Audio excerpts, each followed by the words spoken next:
Okay, we can put a fork into week one. We start week two now. I'm generally happy with what I've seen.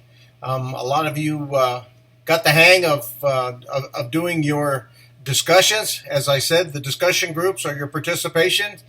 It's just like being in the classroom.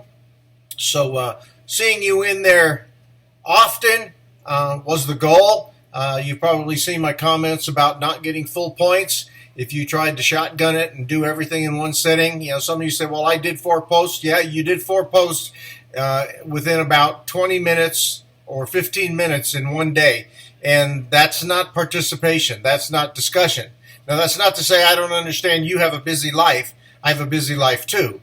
But what I'm wanting to see for your discussions and primarily your participation, just like in a classroom, I want to see you in there participating and interacting with your fellow classmates. And that's really the goal. I want to see you talking to each other and coming in there one time during the week for 10 minutes and blasting out with, a bunch of comments. And the good thing is you were interacting with the other students, but what about all the other students that you missed or that they missed you and your comments because they got in there on the last day or went in one time? That's not the purpose. The idea is to help all of you to understand this very technical class. For the most part, I looked to see what your backgrounds were, what your majors were. I didn't see any sociology majors. I didn't see any psych majors. I didn't see any creative writing or English majors. I didn't see any fluff majors. What I see are all of you have a major that has a technical background. And so I need to have you in there interacting with each other and helping each other.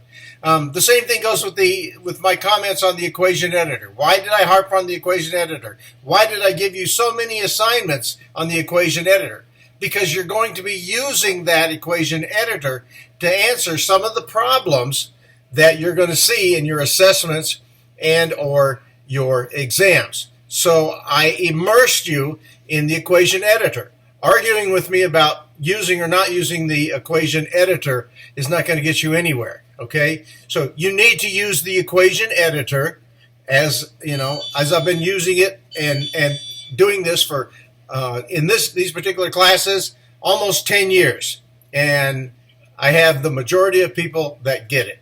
So the whole idea here was for you to have an immersion into using a tool as a technical person, as a person seeking a technical degree, whether it's in ET, whether it's in CIT, or whether it's in the health sciences as radiology. You have chosen technical degrees. Therefore, you should be required to do things in a technical fashion in your education. One of the biggest complaints today of employers is that students are hired fresh out of college and they have no understanding. They have no basis. They are not prepared for the world because they did not do what needs to be done to make them functioning in a technical job. So I try to immerse you in that. So don't take it as me punishing you.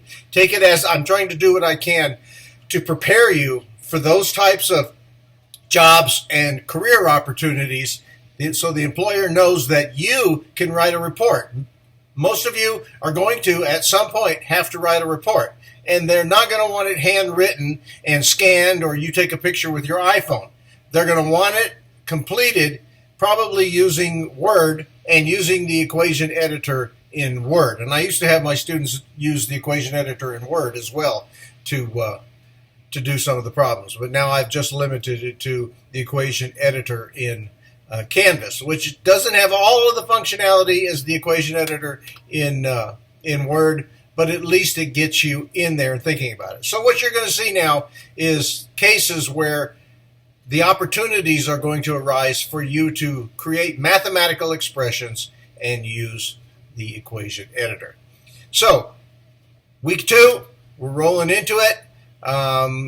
You're going to see that your material is going to be material that built on the previous chapter. If you're having trouble with information from the previous chapter, things like significant figures, using exponential notation, using metric notation, go back and review that material in the previous chapter so that you've got it down. Because when I see you giving me a problem with no units, or you're not giving me the exponential notation, I'm going to ding you for it. So I need you to be using those accepted means and norms that are required in your technical career field.